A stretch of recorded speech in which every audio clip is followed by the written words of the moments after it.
Salut les devins, c'est Saikyo. Avant de commencer la vidéo, je voulais tout d'abord vous remercier pour la très belle surprise que vous m'avez faite. Le nombre de vues justement sur les vidéos a explosé en même temps que le nombre d'abonnés. Et je souhaite bien sûr la bienvenue à tous les nouveaux abonnés qui m'accordent leur confiance et je remercie aussi les plus anciens pour votre fidélité à la chaîne. De toute façon, c'est vous tous qui êtes en train de lui faire prendre de l'ampleur petit à petit. Comme je vous l'ai déjà dit, ce n'est pas moi ni même mon contenu qui pousse la chaîne, mais c'est vous qui choisissez de le faire ou pas. Donc un énorme merci. Quand je parle d'explosion, tout cela est relatif, bien sûr, je le comprends, mais comparé à mes vidéos qui avaient du mal à dépasser les 30 vues, il faut dire que d'être entre 1000 et 5000 vues selon les vidéos, c'est énorme et c'est un choc pour moi, et dans le très bon sens du terme. En parlant d'anciens et de nouveaux sur la chaîne, les anciens savent à peu près que j'ai l'habitude de faire une émission qui s'appelle les reviews du futur. Et justement, pour les personnes venant de s'abonner, sachez que c'est une émission dans laquelle je fais la review complète d'un épisode de Dragon Ball Super et bientôt d'autres œuvres, environ une semaine avant que l'épisode ne soit sorti. Je vous rassure, bien sûr, je n'ai pas vu l'épisode et je suis comme vous, j'attends chaque dimanche pour pouvoir le voir. Mais cette émission-là, cette review du futur, est basée sur le concept du devin. J'essaye de porter cette idée qui me paraît être originale en tout cas, ça va beaucoup plus loin que de simples théories des prédictions, car dedans ce type de vidéo, je vous fais vraiment une review complète en agissant comme si j'avais vu l'épisode. Pour vous donner un exemple concret, cette semaine, au plus tard ce mercredi, je vous sortirai la review du futur de l'épisode 60 de Dragon Ball Super qui ne sortira que ce dimanche. Et ensuite, une fois que tout le monde aura vu l'épisode, je vous ferai une vidéo bilan pour comparer ma review à la réalité et en même temps pour faire la review réelle de l'épisode par la même occasion. Bon, vous avez toutes les cartes en main et sachez que pour diverses raisons, cette semaine, je n'ai pas pu faire la review du futur de l'épisode 59 et que donc, aujourd'hui, nous ferons de manière classique, une review classique de cet épisode-là sans faire de comparatif avec ma review du futur, étant donné que vous l'avez compris, je ne l'ai pas faite cette semaine. Bon, il est vraiment temps de commencer cette review de l'épisode 59. Je vous avais déjà posté une vidéo de réaction à chaud qui a aussi eu beaucoup de succès auprès de vous tous et je recommencerai donc avec les épisodes à venir avec grand plaisir. C'est donc avec une très longue attente de 2 semaines parsemées de quelques spoilers et surtout de la sortie du chapitre 16 de Dragon Ball Super, donc j'ai aussi fait la review sur la chaîne, avec une trouvaille bien cachée à l'intérieur que j'ai réussi à avoir, donc n'hésitez pas à checker cette vidéo là si cela vous intéresse, et même si vous avez déjà lu le chapitre et que vous avez votre avis là-dessus, n'hésitez pas à aller voir la petite trouvaille que j'ai faite, petite ou même une très grosse trouvaille, ça dépendra de comment les scénaristes l'utiliseront, mais en tout cas c'est dans cet état d'esprit là que nous avons entamé cet épisode 59, après cette longue attente. Pour ceux qui n'auraient pas vu la version 2 des sous-titres, vous savez la traduction, on a souvent une V1 et ensuite une V2 un peu plus tard, je vous conseille d'aller la voir, car sinon cela risque de créer des malentendus inutiles avec ce que je vais dire dans la vidéo qui sont basés sur la V2. Car en fait les sous-titres en V1 étaient quelquefois à l'ouest vraiment par rapport au vrai dialogue, à ce qui s'est vraiment dit dans l'épisode. L'épisode a démarré pile sur la scène que je vous avais prédit dans ma review du futur de l'épisode 58, rappelez-vous, ou même si vous n'avez pas vu la vidéo je vous le dis, je vous avais prédit que Goku et les dieux allaient partir à la rencontre de Zamasu et de Gowasu du présent dans l'univers 10, pour empêcher justement Zamasu de tuer Gowasu. Et durant cette scène-là, de début d'épisode, tout le monde s'observe et Zamasu se parle à lui-même en voix off et s'étonne de leur présence. Malgré tout, il garde son sang-froid. La pression est quand même palpable, même si l'animation n'est pas au top tout le temps. Les dieux, je parle de Whis et Beerus et Kaioshin, sont là avant tout pour analyser Zamasu, car il est le futur et hypothétique Kaioshin de l'univers 10, donc il ne faut pas faire n'importe quoi en le détruisant. Du coup, il lui laisse sa chance et peut-être même sa chance de se refaire. Je vous ferai remarquer que le thé est énormément au centre des différentes scènes qui composent cette période de l'épisode, et à 2 reprises en particulier. Je dirais qu'il y a 3 scènes dans tout l'épisode, mais pour ce passage-là, il y en a déjà 2 qui se sont dévoilées au niveau du thé et de son importance. La première fois, c'est quand Zamasu verse les graines de thé vert en dehors de la théière. On le voit qu'il le fait volontairement, il ne le fait pas tomber à côté par un simple oubli ou maladresse. Je suppose qu'à la base, il avait prévu d'empoisonner Gowasu, justement en utilisant ce fameux thé empoisonné. Mais comme les dieux sont arrivés, à savoir Whis et Beerus, ils ne voulaient pas qu'ils en boivent eux-mêmes, mais surtout, ils ne voulaient pas qu'ils voient Gowasu se faire empoisonner sur leurs yeux. Car s'ils en avaient bu eux-mêmes, peut-être que Goku par exemple n'en aurait pas bu, et il aurait vu tout le monde mourir, donc il aurait soupçonné Zamasu. Ou si les dieux et Goku voyaient Gowasu se faire empoisonner en direct sous leurs yeux, Zamasu se serait fait défoncer encore plus vite que cela ne s'est passé dans l'épisode. Et ensuite, la deuxième fois dont je vous parlais, là où le thé a encore été une nouvelle fois très important, c'est quand Whis insiste sur le fait qu'il faut que Gowasu mange les daifuku, les petites pâtisseries japonaises, accompagnées du thé vert qu'il vient de lui donner. Whis a certainement fait ça pour se donner du temps, avant de prendre du recul dans l'espace et de pouvoir observer les agissements de Zamasu depuis sa canne. Car justement, il soupçonnait que le thé de Zamasu était empoisonné, donc il a mis en première ligne son propre thé qui est propre à la consommation, sous le nez de Gowasu, pour justement s'accorder quelques minutes pour traverser quelques zones de l'espace et faire un peu d'observation. J'aimerais attirer votre attention sur le fait que les dieux, à savoir Whis et Beerus, utilisent des petits prétextes pour justifier leur venue et leur départ du Kaioshinkai de l'univers 10, et de manière vraiment prématurée. On a tous compris que c'était pour aller observer justement la scène d'ailleurs, car en restant là, Zamasu n'allait pas agir. Mais en même temps, les excuses fournies fournis par Beerus pour partir, ou même les autres, risquaient vraiment de faire monter les soupçons de Zamasu envers eux. Bon, on va pas trop s'arrêter sur ça, je pense que c'était un peu pour faire avancer l'épisode, ils ont pas trop accordé de détails à cette scène-là. C'est un peu dommage, mais bon. Par contre, on voit qu'il y a vraiment une grosse différence de raisonnement et de manière de penser et de réfléchir entre un terrien ou un Saiyajin et les dieux. Imaginez qu'à la place de Whis, Beerus, Goku et Kaioshin, on ait par exemple une équipe composée de Vegeta, Goku, Trunks et Piccolo qui rendaient visite à Zamasu, en supposant qu'ils aient trouvé un moyen de le faire. C'est vraiment une hypothèse. Eh bien, je pense que vous êtes d'accord avec moi en disant que le discours n'aurait pas du tout été le même. Il y aurait rentré dans le tas psychologiquement et peut-être même ensuite physiquement. Ils auraient été très francs avec lui, il aurait posé des questions très directes. Il aurait même annoncé directement qu'ils ont vu ses agissements dans le futur. Je pense pas qu'ils auraient été par quatre chemins, alors que les dieux sont en quelque sorte hypocrites au final et utilisent leur esprit avant de foncer. En soi, c'est bien de réfléchir avant de foncer, mais il est vrai que cela manque de franchise de leur part quand même. Et d'une certaine manière, je trouve un peu étrange que les dieux sont en train un peu de jouer des mini-jeux politiques et s'observent et se font un peu des coups en traître avant de pouvoir agir. On en arrive donc à ce fameux moment d'observation dans l'espace de la part des dieux et de Goku. D'ailleurs, c'était un peu bizarre quand à un moment Whis a lâché tout le monde dans l'espace et en particulier Goku qui est parti un peu plus loin, vous savez, pour lui faire une scène un peu débile et qu'il a appelé Whis pour se faire attraper. C'était bizarre quand même qu'on puisse entendre Goku parler dans l'espace, sachant que normalement le son n'est pas censé être audible dans l'espace. C'était déjà quelque chose de bizarre dans le combat entre Beerus et Goku, au début de Dragon Ball Super ou dans le film Battle of God, mais ils étaient tous les deux un peu en orbite autour de la Terre, et c'était entre guillemets sujet à discussion. Mais là, Goku est vraiment en plein milieu de l'espace, de l'univers 10 en plus, et le son de sa voix est audible alors que cela est impossible dans l'espace en toute logique. Je suppose que les composantes de l'univers 10 sont les mêmes que celles de l'univers 7. Durant cette observation, Zamasu, qui est bien sûr sur le Kaioshinka de l'univers 10, discute alors un petit peu avec son maître, Gowasu, et lui fait même croire qu'il a tout compris à ses enseignements pour essayer un peu de le duper, de lui détourner son attention. Après, à ce niveau-là, il y a deux écoles. Soit Zamasu est vraiment le méchant et voilà, il détourne l'attention de Gowasu qui est encore naïf, etc. Soit c'est Gowasu qui est le cerveau et c'est lui-même qui fait semblant de croire au discours mensonger de Zamasu. Car encore une fois dans cet épisode, le traitement de Gowasu est spécial. Il est naïf comme pas possible et manque vraiment de réflexion. C'est comme s'il avait sauté à pieds joints dans tous les pièges alors qu'il est censé être le gérant de tout un univers à la base quand même. Et justement, à propos de ça et de lui, de Gowasu, on a eu une scène de transition très étonnante vers Black. Comme je vous l'ai dit dans ma vidéo réaction, son déplacement à travers la fumée à grande vitesse m'a donné la même sensation que dans l'animé, lorsqu'il avait une apparence de monstre, vous savez, un peu sous la fumée. Effet de style ou petite révélation cachée, on ne sait pas vraiment, sachant que le manga ne l'a pas encore montré sous cette forme monstrueuse. Je pencherai surtout pour l'effet de style, mais bon, ça peut quand même révéler quelque chose. Et au final, Black va beaucoup plus loin en termes de kilomètres, jusqu'à ce qui semble être le QG ou le point de repère qu'il partage justement avec Zamasu du futur. J'ai presque rigolé en voyant ce passage-là, je m'attendais pas du tout à voir ces deux ennemis logés dans un très joli chalet de montagne en pleine forêt et végétation. Ce qui m'a encore plus étonné que ça, et là c'est important pour le scénario, ça a été de voir Zamasu du futur en train de boire du thé. Rappelez-vous que Zamasu du présent n'a jamais demandé de thé auparavant dans l'époque, justement que l'on connaît, et dans son expérience avec Gowasu, ça a toujours été Gowasu en personne qui en a toujours bu, et Zamasu venait le lui servir. Et peut-être qu'il s'est assis quelques fois pour en boire avec lui, je ne suis même pas sûr que cela se soit produit, mais pourquoi pas. Mais en tout cas, Zamasu n'a jamais exprimé sa volonté propre de consommer du thé, et ne l'a jamais fait par lui-même, tout seul. Et là, la première image que l'on a, c'est Zamasu assis, qui boit du thé, et en plus tout seul, il le faisait avant que Black n'arrive. J'attire votre attention sur le design et les couleurs de la tasse dans laquelle Zamasu du futur boit le thé. Regardez bien, ça ne vous rappelle rien ? Et maintenant ? Eh oui, c'est apparemment la même tasse que celle de Gowasu.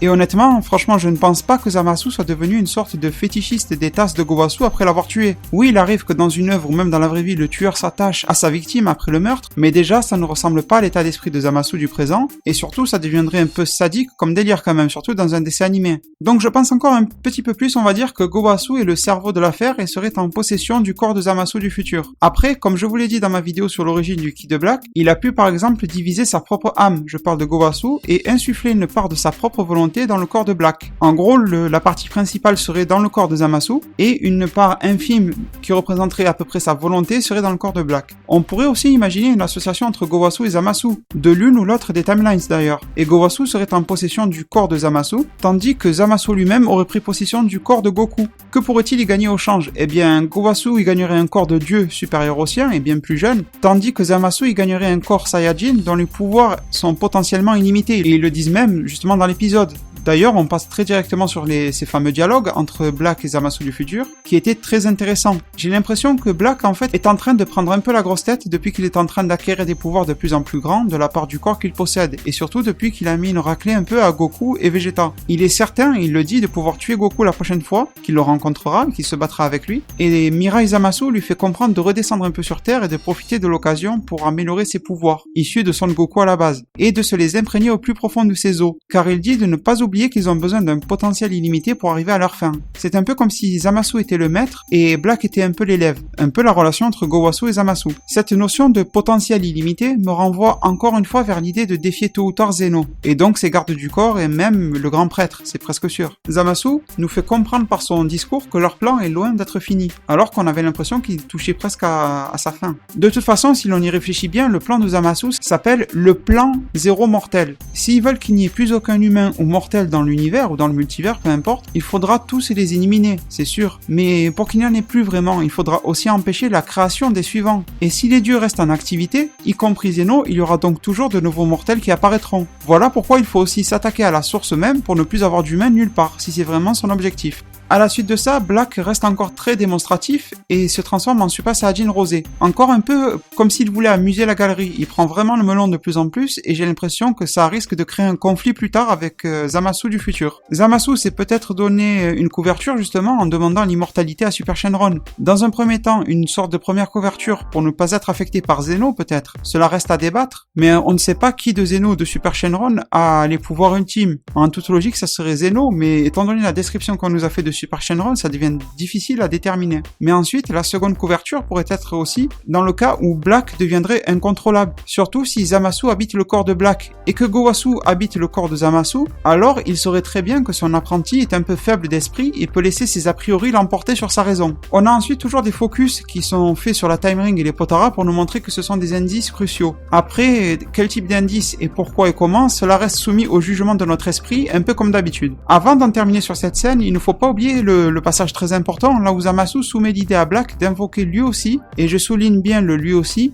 justement le dragon Super Shenron pour obtenir l'immortalité en plus de ce pouvoir immense dont il possède déjà, en nous faisant croire que ce serait une association magnifique. J'ai voulu souligner le lui aussi car ça fait comprendre que Zamasu a déjà invoqué Super Shenron pour obtenir l'immortalité. C'est une info, je vous l'avais dit, en laquelle je croyais, et je pensais que c'était vrai, une bonne hypothèse de la part de Whis quand il l'avait dit, mais par contre je pense toujours que Whis s'est trompé quant à la création de Black, il n'a pas été créé à partir de Super Shenron. En tout cas, Black répond à cela et à Zamasu du futur qu'il n'est pas suffisant d'être immortel. C'est encore une phrase très importante. Le fait qu'il dise cela, le fait que d'être immortel ne soit pas suffisant peut vouloir dire deux choses. Soit que Zeno peut quand même les tuer car il est supérieur à Super Shenron, donc l'immortalité est entre guillemets inutile, ou alors que même si Zeno ne peut pas tuer une immortalité fournie par Super Shenron, et bien que leur niveau de pouvoir à Black et Zamasu du futur ne servent à rien pour se confronter à lui et à sa garde. Même en étant immortel, ça serait un peu comme, pour vous donner une image, avoir deux moucherons immortels qui taperaient sur des dieux surpuissants. Ok, on ne pourrait pas tuer les moucherons, mais les dieux n'en pâtiraient pas non plus. Mais en tout cas, Black est super confiant et il est sûr que son pouvoir pourra augmenter suffisamment pour arriver à ses fins. Il est vraiment bizarrement très confiant. Et j'aimerais rappeler à tous ceux qui ont lu le chapitre 16 de Dragon Ball Super, et pour les autres qui n'avaient pas lu, ne vous inquiétez pas, je ne vais pas vous en révéler son contenu, mais sachez juste, ou rappelez-vous en tout cas, que les actes de Black prouvent qu'il n'a pas peur du tout d'éveiller l'attention de divinités supérieures, ni de les énerver. Bon, sachez en tout cas que l'on ne verra plus Black et Zamasu du futur durant cet épisode, mais que l'on verra très rapidement Mai, avec une scène courte, sans intérêt réel, mis à part de nous dire qu'elle existe toujours et qu'elle est toujours très motivée. D'ailleurs, je me demande si les scénaristes ont prévu quelque chose de plus important concernant son rôle, car elle est la figure des humains, d'accord, et de la résistance, toujours en première ligne, mais quand on parle de rôle important à un fan de Dragon Ball, celui-ci va s'attendre à quelque chose de plus spectaculaire. Mais je vous avoue que j'ai du mal à la voir être plus impliqué que cela en fait. Sur une scène très rapide, on voit Vegeta s'entraîner et exploser les robots fabriqués par Bulma ou par son père ou les deux, peu importe. Je me demande déjà en quoi cet entraînement peut être efficace à Vegeta. Peut-être en les réglant sur un mode hyper vitesse, histoire que Vegeta s'entraîne à esquiver des coups super rapides, similaires à l'épée de Kid Black qu'il a tranché, et je vous assure que ceci n'est pas un troll de ma part, mais sinon je ne vois pas en quoi il s'améliore là-dedans.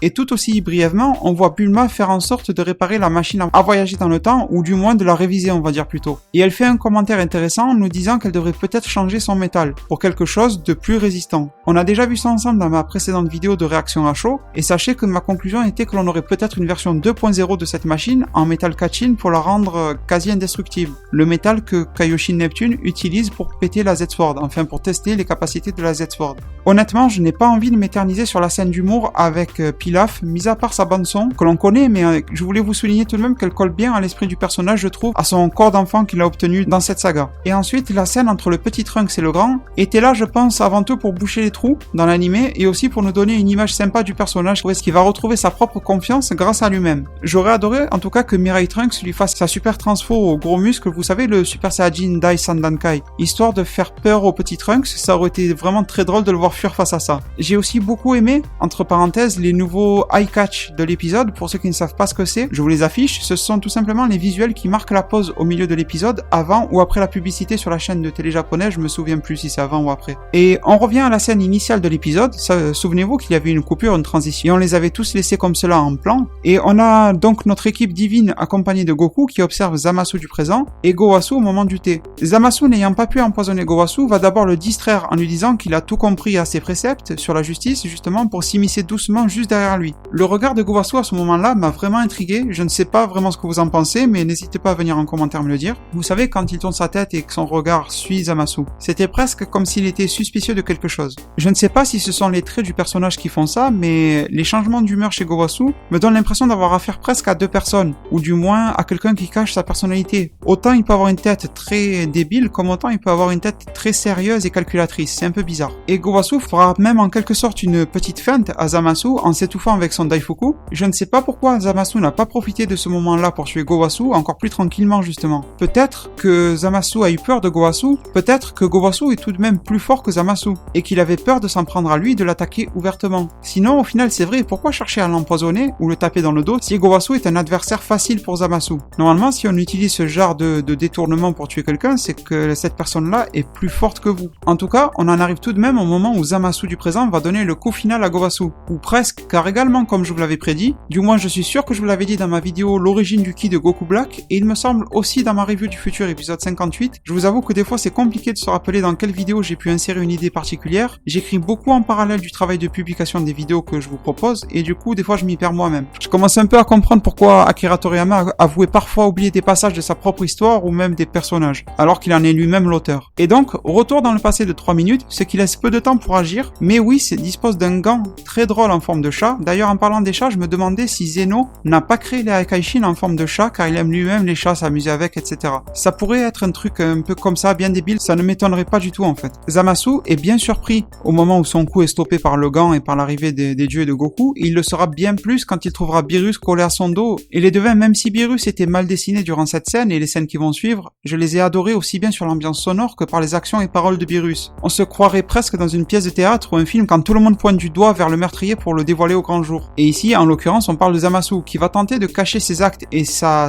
main avec son attaque, mais la vérité éclatera quand même. Là, c'était trop gros pour pouvoir cacher quelque chose. Et en parlant de cette scène, j'aimerais faire un focus avec vous sur la scène, le moment où Zamasu parle avec Goku, et que Goku lui explique que Mirai Zamasu a réussi à tuer beaucoup de mortels et à foutre la pagaille. Zamasu répondra en disant « Ah, mon homologue du futur a réussi à accomplir mes rêves, et donc moi aussi maintenant je vais y arriver. » Et c'est là qu'il attaque Goku. Par cette réponse-là de la part de Zamasu, je voudrais que vous compreniez bien que Zamasu parle du rêve en tant que finalité, de détruire les mortels. Ne prenez pas ces paroles comme un aveu de la part de Zamasu du présent pour dire qu'il rêvait de devenir immortel et qu'il rêvait de créer Black. Ce n'est pas ça du tout. Il rêve de justice, et pour lui la justice passe sûrement par la destruction des mortels. C'est son rêve, pas autre chose. Vraiment, être immortel ou créer Black, je pense qu'il s'en fout. Ce sont juste des moyens pour y parvenir, des instruments, ni plus ni moins. Et en fait, Zamasu n'a pas très bien compris le système de timeline, si je m'abuse, et attaque Goku vraiment sans pression, en se disant que sa réussite est garantie, car dans le futur, il a réussi. Mais comme je vous l'avais aussi prédit, Zamasu du présent fonce sur Goku, avec une attaque bien chargée, mais à ce moment-là, Beerus s'interpose entre ces deux. J'étais sûr que ça se produirait comme ça, sans même qu'il puisse laisser Goku riposter. La supériorité de Beerus est incroyable, il tord la main de Zamasu avec une telle facilité, j'ai cru qu'il allait la lui broyer. Il tend sa main vers Zamasu, son autre main, il y en a une qui sert à immobiliser Zamasu, et l'autre qu'il tend vers lui,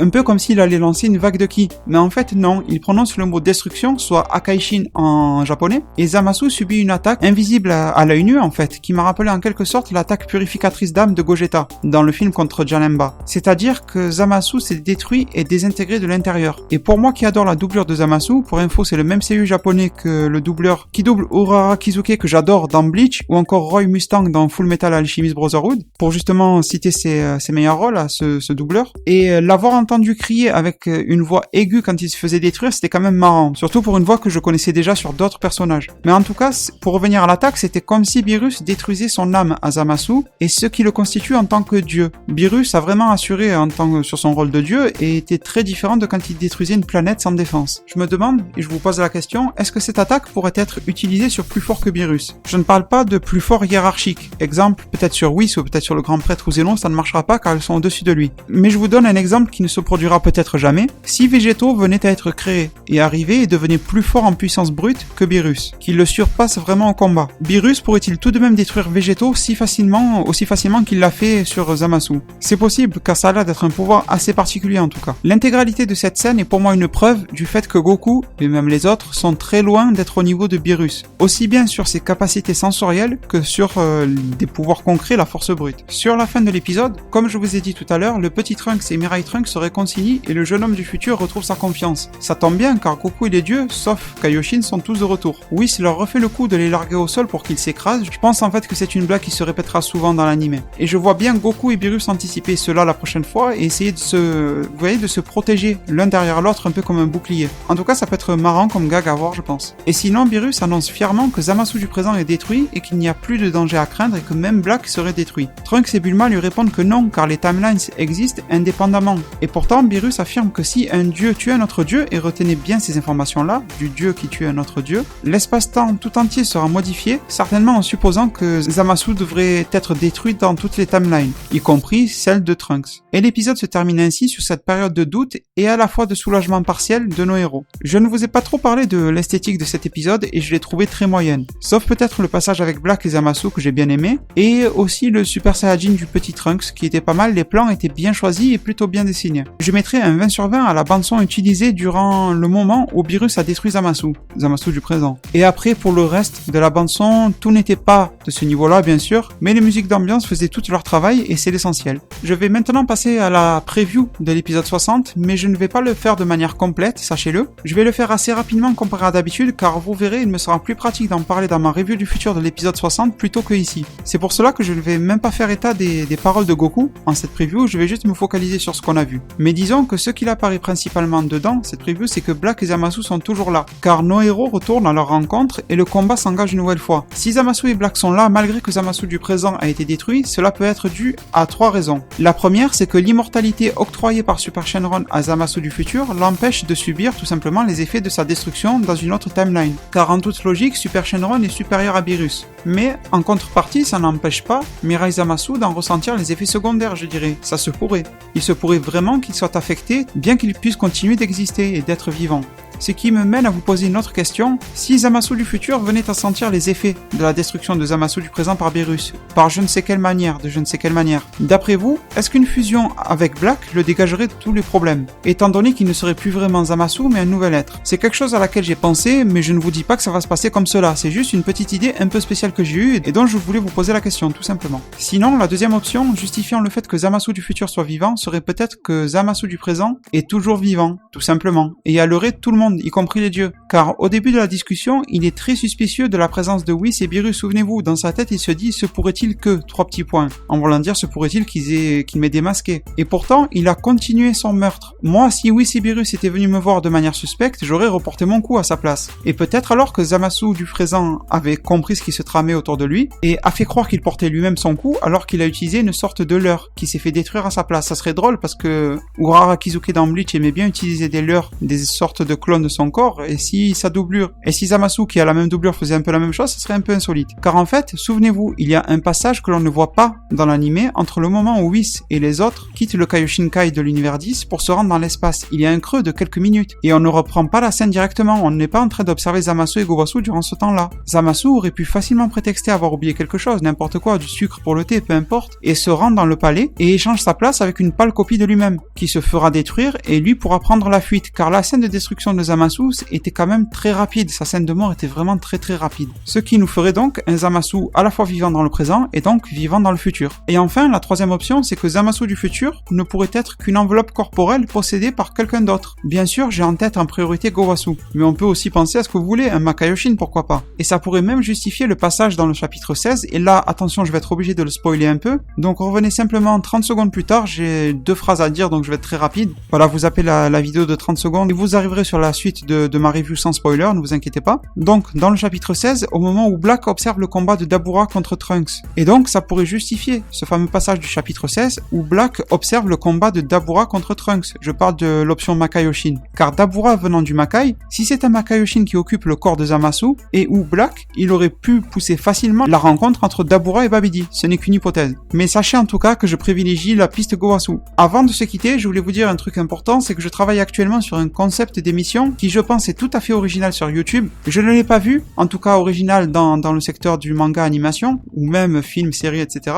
Je ne l'ai pas vu ni sur la scène française, ni internationale. Ça devrait être un concept qui, je l'espère, vous plaira. En tout cas, sachez que si cela se fait, vous serez en quelque sorte au cœur de cette émission-là, et d'une manière très amusante, vous verrez. Je devrais vous présenter ça demain dans une vidéo assez courte de moins de 10 minutes normalement. J'espère que vous serez au rendez-vous et que vous viendrez me donner votre avis sur ce projet d'émission-là. Je vous laisse sur ces mots, prenez soin de votre futur. Le meilleur moyen d'y arriver, c'est de vous abonner à ma chaîne, de la partager et de laisser un j'aime et un commentaire si l'envie vous en prend. Et bien sûr, afin de faire grandir notre communauté. A plus pour de prochains arts divinatoires.